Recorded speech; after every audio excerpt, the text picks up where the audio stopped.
Joy is the best alarm clock. Joy beats discipline every day of the week. When you enjoy what you do, you don't have to talk yourself into doing it. You just do it. You can't wait to do it.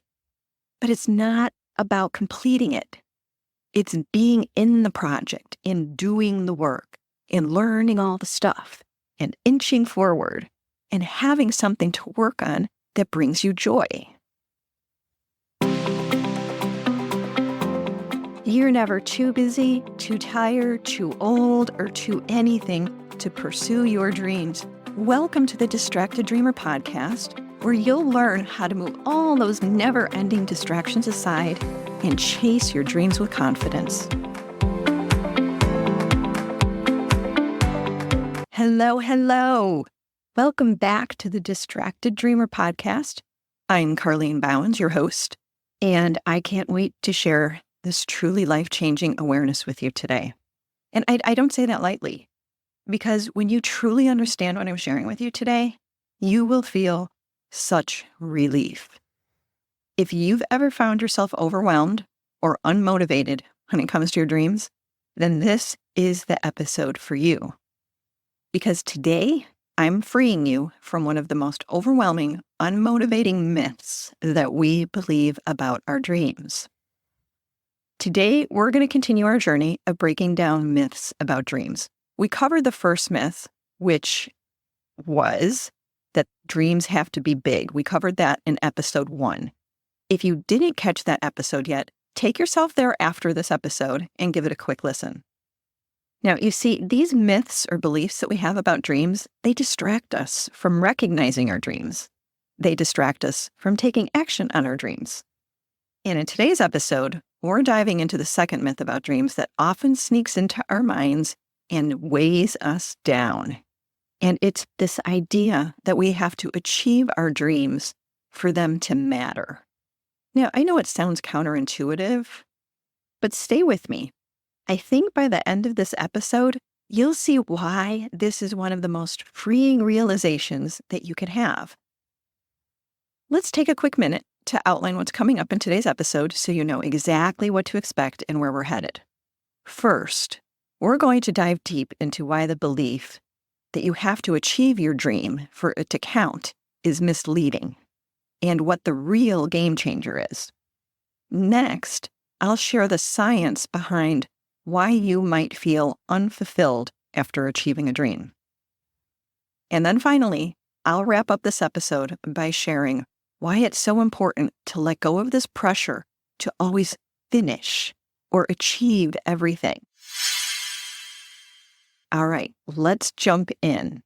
Let's start by tackling the myth itself. We've all grown up believing that the ultimate goal in life is to achieve our dreams. I was always taught you must finish what you start. But here's the truth. Your dreams aren't necessarily there for you to achieve them. Sometimes they serve a different purpose. So your dreams are there to give you direction and to help you grow and to teach you about yourself. They're about the process, not the finish line. And when you focus only on achieving the dream, you easily miss all the excitement and the growth that happens along the way. Now, what trumps achieving your dreams then? Well, I'm glad you asked. It's the power of the pursuit. When you pursue your dreams, that's where the magic happens. Chipping away at your dreams is a process of becoming. The experience of showing up for your dreams changes you in both big and small ways, and it adds to your happiness every single day, regardless of whether the dream is fully realized or not. So it's not about crossing a finish line. It's about the growth that happens along the way. How exactly does the pursuit change you, you ask? Well, first, the pursuit pushes you out of your comfort zone. It actually challenges you to develop new skills, and it helps you overcome all that fear and that self-doubt about whether you can actually achieve that dream. Second, it builds resilience.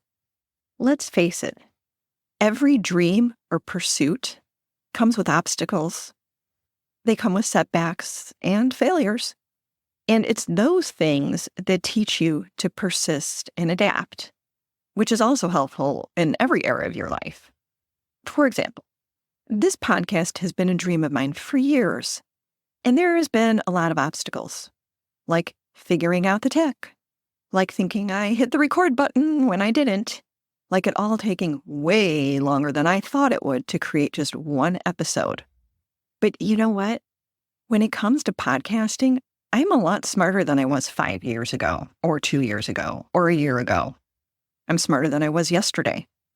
And it feels good that I'm figuring it out. The pursuit, it also fosters patience and discipline. Let me tell you, I have to be so disciplined every single day as I build this podcast. I really have to be patient with the process and with myself.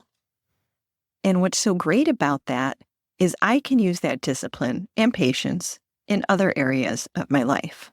So you see, your dreams don't just change you in the area of your dreams, it changes you for every area of your life.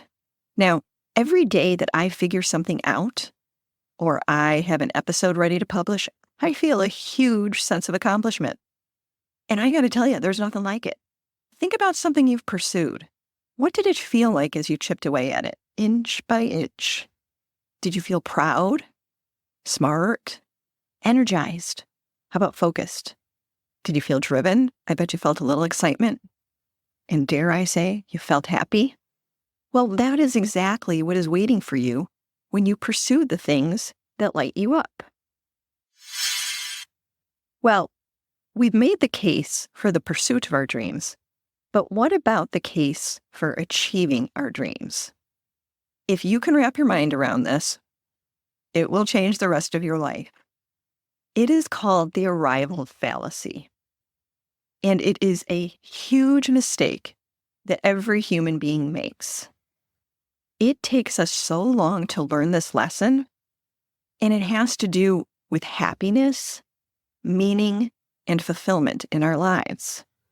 It is the mistaken belief that once we achieve a goal, we'll finally be happy or fulfilled. And it's the idea that when we arrive at our dream, everything will fall into place and we'll feel complete. But that's not how the brain works. So psychologists have found that when we achieve something, we get a temporary boost of happiness, but it doesn't last. This is because of something called hedonic adaptation. Our brains quickly adjust to new successes and return to a baseline level of happiness, which can leave us feeling unsatisfied after we've accomplished a major goal. We're left thinking, now what? So completing something, finishing a project, that's not what makes you satisfied in life. What makes you satisfied is pursuing it. That it's in the act of being up to something that really fulfills you and makes you feel alive and makes you get out of bed. Let me tell you, joy is the best alarm clock. Joy beats discipline every day of the week. When you enjoy what you do, you don't have to talk yourself into doing it. You just do it. You can't wait to do it. But it's not about completing it. It's being in the project, in doing the work, in learning all the stuff, and inching forward, and having something to work on that brings you joy. And here's the huge irony. It's that we all think that setting goals makes us happy, but achieving goals doesn't promise lasting happiness. Yes, of course, it's great when you write that manuscript, or you climb the mountain, or you clean out that closet, or you finally launch that business, or you start posting on social media, or you create that YouTube channel. But there's something much bigger going on. It's committing to your own growth. It's getting intentional about these things. It's about chipping away at it. Because every day when you're chipping away at something, you're seeing yourself be your best. You're seeing yourself prioritizing what matters to you. See, People have a tendency to overestimate how happy they're going to be when they've achieved a goal. It's so common that researchers have given it a name, the arrival fallacy. It is a fallacy that you're going to be happy when you arrive somewhere. Dr. Shahara from Harvard, he teaches the most popular class at Harvard University, and he writes and researches about this concept and about happiness. The arrival fallacy, Dr. Shahara writes, is this illusion that once we make it, once we attain our goal, once we lose the weight, once we reach the destination, once we reach that thing that we've been working toward, the book is done, the thing is launched, that I will have achieved nirvana and lasting happiness. And it's not true. It doesn't happen that way. It's actually one of the reasons why so many people slip into sadness after a big wedding, because they had so much they were planning for and looking forward to. After the wedding, they're like, okay, now what?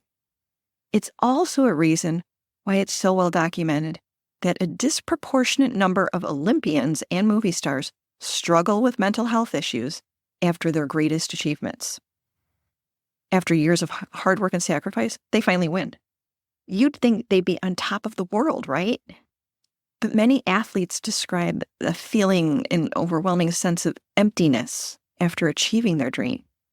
They're left asking, now what? Because their identity was so wrapped up in the pursuit of that goal. Once you win the gold medal, once you win the Oscar, once you launch that thing, once you sell the company, now what? There was nothing getting them out of bed.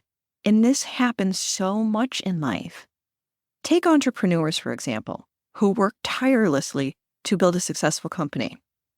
After they've sold their business or hit their financial target, many of them feel unfulfilled, even though they've reached what they thought was the pinnacle of success. They've achieved their goal, but now they're unsure what to strive for next. Yes, we all need a reason to get out of bed. We need to be chipping away at something, trying new things, focusing on our interests. So if you've accomplished a goal and wondered, why do I feel a little flat? It's because of the arrival fallacy. See, you thought that completing the project was the thing. It's not. It's learning that working on something that means something to you is the thing. And that is the greatest insight I could ever give you. And I guarantee you, you've heard that before, that it's not about the destination. It's about the journey. Yeah. It's not about reaching the top of the mountain. It's about the climb. Think about that goal that you achieved. There was an energy to your day when you were working on this thing that was meaningful. There was an intention when you were showing up for yourself every day. There was this inspiration when you were focused on something that really mattered to you. And that is the single biggest takeaway that you could get from this episode today, is that having something that you're working on that is meaningful to you, even if you can only give it 15 minutes a day, it's really the secret to everything. And it will keep you from falling into the arrival fallacy, because now you know, based on the research and your lived experience, it's not about arriving anywhere. This feeling of now what isn't a sign of failure. It's just how our brains are wired. Once we adapt to success, we need new challenges and new dreams to keep growing and feeling engaged. What does this mean for you dreamers out there? It means that success is not about arriving anywhere. The success is about evolving, learning, and allowing your dreams to shape you into the person that you're becoming. Let me give you an example how chasing one dream can lead to an entirely different and maybe even better outcome. One of my clients from several years ago, she came to coaching because she wanted support around becoming a chef so that she could open up her own restaurant. And when she first came to me, she was newly married. She didn't have any kids or anything. And this was a very long journey to learn everything that she needed to learn to bring her dream to life. And she poured all her energy into culinary school And she worked in restaurants, like several of them, to learn the business. And she worked so hard. And I just remembered, dang, like being a chef is literally backbreaking work. But that isn't what deterred her. Over time, as she was in pursuit of her dream, she became a mom. Her personal life changed. And she discovered something really unexpected. She learned she didn't like the long hours and the stress of running a restaurant and missing out on family meals at home. She actually discovered that she wanted to teach people how to cook healthy meals. And over time, her dream shifted from being a world-class chef and having her own restaurant to starting a business to teach busy moms how to create nutritious meals for their families. So from the planning to the grocery shopping to preparing healthy meals. And if she hadn't pursued that first dream, if she hadn't become a mom, she would have never discovered her true passion for helping other moms create nutritious meals for their families. So what's my point? My point is that dreams are often stepping stones. Even if the dream changes along the way, the pursuit of it brings clarity and new opportunities. The first dream wasn't a failure. It was a path that led to something even more aligned with who she was and who she became. Her first dream of becoming a chef and owning her own restaurant wasn't finished, but it didn't need to be. It grew into something else. Which leads us to the final message of today's episode. When is a dream finished? It is such an interesting question. And if you've never thought about it, you're like, when is a dream finished? So let's normalize this idea. Many of our dreams and projects will be unfinished, and that's okay. That's life. Think about it. How many people do you know who start projects or books or new hobbies and never quite see them to completion? We all do it, but instead of letting that unfinished state bring guilt or shame, we need to shift our perspective. An unfinished project or dream, it still serves a purpose. It gave you something when you needed it. Maybe it inspired you, or it taught you something new, or simply gave you a creative outlet. And now it's time to release it without feeling like you failed. So stop beating yourself up and telling yourself you never finish anything. Here's the thing. The goals you don't finish, they become like these ghosts that haunt you. When you think about your dreams and aspirations, do negative thoughts ever get in your way? Me too. I hear those thoughts 1,000 times a day, that this will be one more halfway done project. And then I remind myself, I finished the important things, the things that really matter to me. Because if all those other things were really the important things, they would be finished. This brings me to an important question. When is a dream really finished? Most dreams don't come with a finish line. Let me give you an example.